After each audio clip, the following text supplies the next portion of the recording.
Well, folks, welcome back to another great episode of the Get.Out.N.Drive.Podcast. My name is Jason, OldeCarrGuy Carr.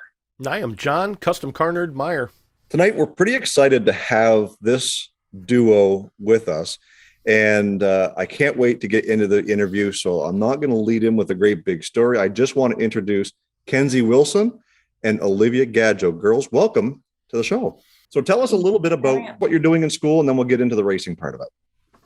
Okay, I'm a motorsport management student at Belmont Abbey College in Belmont, North Carolina. I am graduating this December with a major in motorsport management and a minor in digital sport media. Awesome. Nice. How about you, Olivia? I go to Alfred State College in New York. I just graduated last year with a motorsports technology degree, which is the more hands-on aspect of Kinzie's. And then this year, I'm just doing one more year for another associate's for motorcycle and power sports, and I graduate in May. Do you have your eyes set on somewhere or headhunters looking for you? Or are you speaking with anybody yet, if you can say? A couple people reach out, but I am actually planning on moving to Florida and getting my pilot's license. So I can't really work with any shops yet. My goal is to work in Europe with either a Formula One team or a car manufacturer, and I'm looking at master's programs in Europe. Can you guys tell our listeners, and maybe we'll start with you, Olivia, what is X Cup? What is it that you're doing over there? The X Cup is actually a part of the Great Race, which is this big race that's about a week and a half every summer.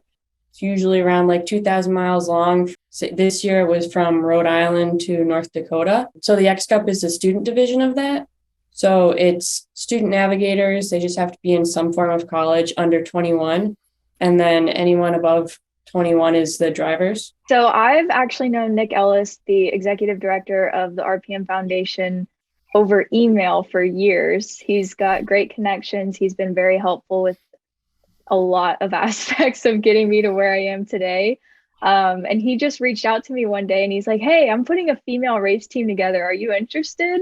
And I was like, yes, where do I sign up? So then I didn't even really know what I was signing up for, but I actually met Nick in person for the first time in Rhode Island when I landed for the Great Race. It was very overwhelming at first. There's a lot of aspects of the race within the route and the directions, the navigations, and trying to stay in the rules of everything. So yeah, the first few days were definitely overwhelming and a little stressful trying to figure out what we're supposed to be doing and how we're supposed to be doing it. But once we got the hang of it, we were good. We were set.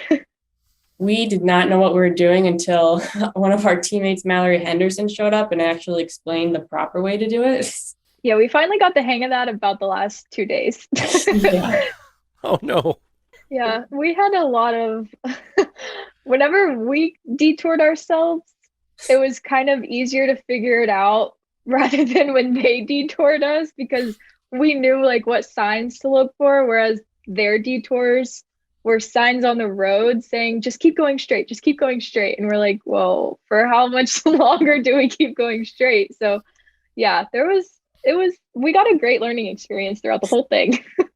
So speaking of learning experiences, so sometimes where you learn the most is the physical hands-on while you're on the road, while you're in the race. Did you have any problems? Like was there car issues, or was there besides, detours or non-detours, like was there issues that you guys had that created a little bit of havoc or some team building, as your friends may call it? In the beginning, there were quite a few issues. The first night, Nick actually stayed up and replaced the fuel filter and fuel pump because it was chugging. And then the next morning, we had to adjust the carburetor, and it still wasn't running quite right, but we made it through the day anyway. I think it was probably the first 4 days, the car wasn't running quite right. And then it wasn't until the fourth day that we actually broke down. We were driving a 1966 Mustang from the LeMay Museum in Washington State. What was wrong? So Nick replaced the fuel pump. We were adjusting the carburetor a lot. We had to stay up one night completely rebuild the carburetor, and that still didn't fix the issue. So then we had to replace the electrical fuel, or we had to put in electrical fuel pump because the fuel pump that we had put in wasn't working correctly. Replace the spark plugs. What else, Olivia? I think that's about it. But the main thing was because Nick actually replaced the mechanical fuel pump, but since it was new, the spring in the mechanical one was actually like too strong. So it was grinding the lobe off of the camshaft. So that got a bunch of metal bits in there. So then the mechanic from the Great Race actually recommended an electric fuel pump, which pretty much solved all of our issues. So as you guys are rolling down the road, you're having these mechanical issues, you're having to stop, at night when you're supposed to be resting and sleeping, you're rebuilding carburetors and stuff like that. So do you guys carry around a backpack full of parts, or is there somebody that helps supply certain things for you as you're on the road? We had a few parts in the trunk of the car and some tools back there too, but Nick was in the support vehicle. So if we ever needed something special, he would usually just go out to a shop and buy it. But the support vehicle wasn't actually allowed to help us en route. So they would get a different set of instructions that took them straight to the dinner stop. And that's where we would get what we needed. So if anything happened in between and you weren't able to whatever, you were on your own to figure out the solution to the problem. Yep. And then they had a sweep truck come in and tow everyone that couldn't figure it out. Did you ride on the sweep truck? We did. Yeah.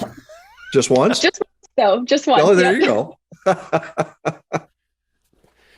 You feel that helped your team building by having problems and then having to fix it on the fly? I think so. Jinx. Yeah, no, definitely. Because we all came together, and even the night that Nick put in the electrical fuel pump, he gave us all the option to go rest because the night before we had stayed up super late rebuilding a carburetor, and he was like, y'all need sleep. Y'all don't have to stay out here and help. Y'all can go get some sleep.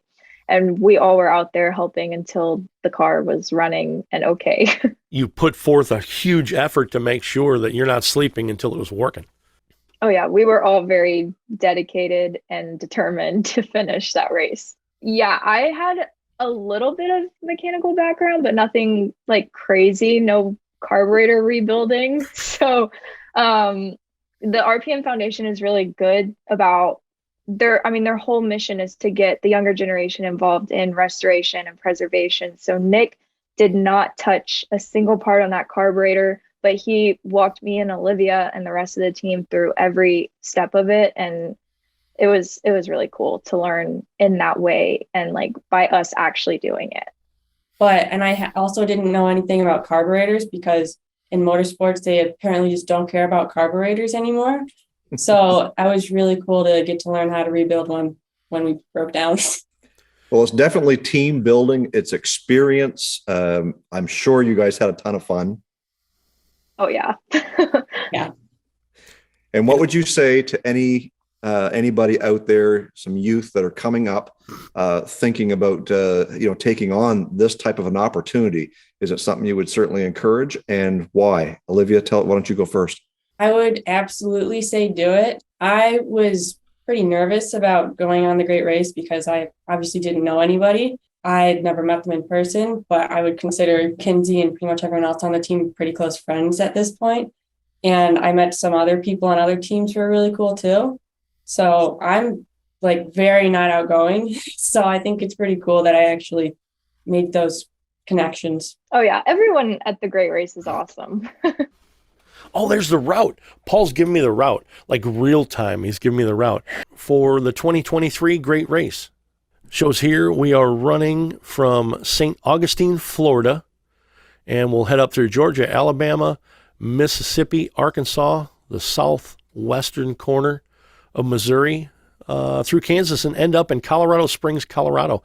That'll be June 24th through July 2nd, 2023. So all of our listeners that want to stop and check out the Great Race, if it happens to run through your area, greatrace.com/route. So girls, why don't you take a minute and share out your Instagram handle so people can follow along your pictures that you've been sharing about your experience with X Cup. Go ahead, Kinzie. Why don't we start with you first? So my racing account is Kinzie Wilson Racing, and that is Kinzie Wilson Racing, all one word. There you go. And how about you, Olivia? I pretty much only did stories for that, but mine's just Olivia Gadj. It's my name without the O's. No spaces, all lowercase. Girls, again, thank you so much for being a part of the Get Out and Drive podcast tonight. We really had a great experience and a lot of fun talking about what you guys are doing out there. So thank you so much. Thank you all. Have a great night. You. What drives you?